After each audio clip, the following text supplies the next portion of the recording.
네, 시청자 여러분 안녕하십니까? 주민수입니다. 늘 강량하시고 평안하게 지내십니까? 네, 오늘도 역시 중동 관련된 소식을 전해드리겠는데요. 특히 이번에도 역시 비행기, 항공편 그리고 우리나라와 관련된 소식을 전하도록 하겠습니다. 오늘 주제는요. 어떤 분에게는 반가운 소식일 수가 있습니다. 대한민국과 이스라엘, 원래는 이 코로나 바이러스로 인해서 직항이 끊겼는데요. 다시 재개될 거란 소식이 진해지고 있습니다. 어떠한 내용인지 한번 살펴보도록 하겠습니다. 시청 감사드립니다. 네, 이스라엘 직항 노선이 재개된다는 소식입니다. 이스라엘 관광부가 지난 목요일 대한항공의 서울 텔아비브 직항 노선을 재개하겠다고 밝혔습니다. 또한 그것은 내년 1월부터 재개될 예정이며 2020년 코로나 팬데믹으로 인해 가지고 운영이 잠시 잠정 중단된 것을 재개하는 것이라고 언급을 하고요. 이 기사는 우리나라 신문도 언급을 하지만 무엇보다 이스라엘 외신 언론인 이스라엘 하욤에서 대표적으로 이 소식을 전파하고 있는데요. 이 소식은 8월 12일에 현지 시각으로 전파가 되었습니다. 네, 이렇게 사실 우리가 코로나 전에는요, 계속해서 대한항공이 서울 테라비브 직항 노선을 계속 이어받고 했었죠.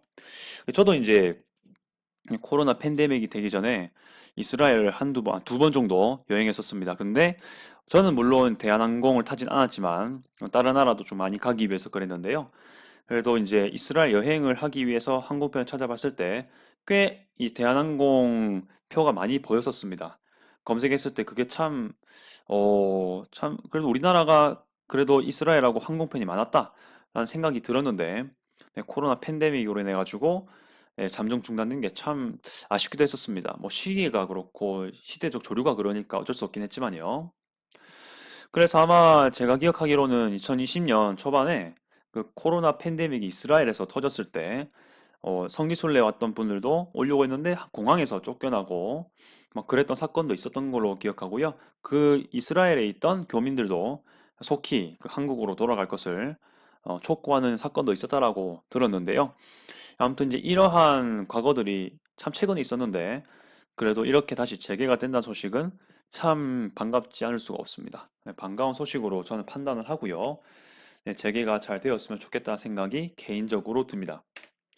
네, 이스라엘 관광부는 한국이 이스라엘 관광 시장의 중요한 파트너라고 하면서 그 일부 이유는 우리나라가 큰 규모의 크리스천 시장을 보유하고 있기 때문이라고 언급하였습니다.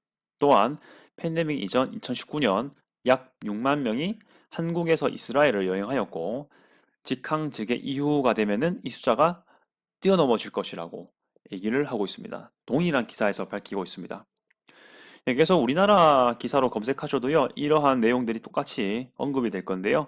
저는 이제 이스라엘에 있는 외신을 그대로 번역하다 보니까 우리나라 기사보다는 조금 번역이 투박할 수가 있습니다. 하지만 의미가 좀 더 잘 전달될 거라고 생각을 합니다. 네. 아무튼 이스라엘은 우리나라가 크리스천이 되게 다수가 사는 나라라는 것을 인식을 하고 있습니다. 이것을 볼 때. 그래서 저도 이제 여기 이스라엘 뭐 공부도 하고 여행도 해보고 하지만요. 심심치 않게 기념품 가게라든지 서점을 가면요. 한국어 책 혹은 한국어로 된 여행 가이드 책을 쉽게 볼 수가 있습니다. 그게 참 어떻게 보면은 국제화된 모습이 아닐까라 생각이 들고요. 예, 그래서 의외로 그 우리가 기독교 인구가 꽤 보유가 되어서 그런지 이쪽도 이스라엘도 우리나라 쪽을 좀 타겟을 하고 있다는 것을 대강 파악을 할 수가 있는 것 같습니다. 예, 그래서 이러한 기사가요, 그닥 먼 얘기가 아니라는 게 느껴지는 것도 좀 언급을 하도록 하겠습니다. 예, 저도 몰랐는데요, 2019년 1년인 것 같아요. 이때 6만 명 정도가 이스라엘을 여행했던 건요, 엄청난 규모입니다. 사실 이게 코로나 바이러스가 일어나기 전에 제가 아직도 기억이 나는데요. 외교부 안전여행의 그 사이트 들어가시면요. 이게 국가별로 뭐 이게 여행 금지, 뭐 여행 유의, 뭐 이런 표시가 뜨는 게 있잖아요. 네, 이스라엘 같은 경우는 대부분 노란색이었습니다. 그러니까 여행 주의를 해야 되는 이제 웬만하면은 여행을 자제하고 그런 것을 요구하는 그런 위치에 있었던 나라였거든요. 노란색 아직도 기억이 납니다. 철수 공고까지는 아니고요. 그거랑 여행을 최소한 유의를 하는 그 중간의 색깔이었습니다. 그러니까 여행에 대한 잠 조금의 최소한의 유의가 필요한 게 파란색이었고요. 그 다음 단계가 노란색이었고, 그 다음 철수 권고가 빨간색이었던 걸로 기억을 하는데요. 아무튼 그럼에도 불구하고 아주 많은 분들이 갔다 오셨던 것 같습니다. 저도 물론 거기에 포함되고요. 물론 아까 언급드렸다시피 대한항공은 안 탔습니다. 네. 다른 나라도 같이 여행하고자 경유 몇 번 하고 그랬거든요. 아무튼 뭐 그렇게 되고요.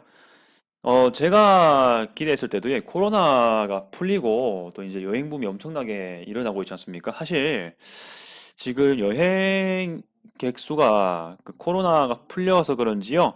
엄청나게 늘어난과 동시에 또 여행업자 쪽에서는 뭐 항공업도 물론 그렇겠지만 뭐 이제 이때까지 손해를 봤던 것들 충당하기 위해서일 수도 있고 또 아무리 뭐 약간의 그 가격, 항공료 핸디캡을 줘도 어차피 지금 조류가 사람들이 많이 여행할 거란 걸 알아서 그런지 전 세계적으로 이 비행기 값이 많이 비싸졌습니다. 석유값도 물론 올라는 것도 크게 작용을 하거든요. 특히 뭐 최근에 러시아 우크라이나 전쟁 때문에 전체적으로 이 석유값이 좀 올라가는 부분이 있는 것 같습니다. 네, 그런 상황에도 불구하고 이렇게 기대를 할 수 있다는 것은 그만큼 또 여행을 하고자 하는 그리고 성지 순례를 하고자 하는 그런 인원들이 적지 않다는 것을 볼 수가 있습니다. 아무튼 간에 개인적으로는 얼른 전쟁도 빨리 종결되었으면 좋겠고 그리고 무엇보다 이 유가가 적당히 떨어져 가지고 항공료도 좀 떨어졌으면 좋겠다는 생각이 개인적으로 듭니다. 아무튼 여러분의 생각은 어떻고 또 여러분이 혹시 또 알고 계신 정보가 있으면요 자유롭게 댓글 달아주시면요 같이 또 소통할 수 있도록 한번 해보겠습니다. 네, 이렇게 또 시청 감사드립니다. 앞으로도 이렇게 관심이 있을 만한 소식, 중동 소식을 계속해서 전파하도록 하겠습니다. 시청 감사드리고요. 이상 주미스였습니다.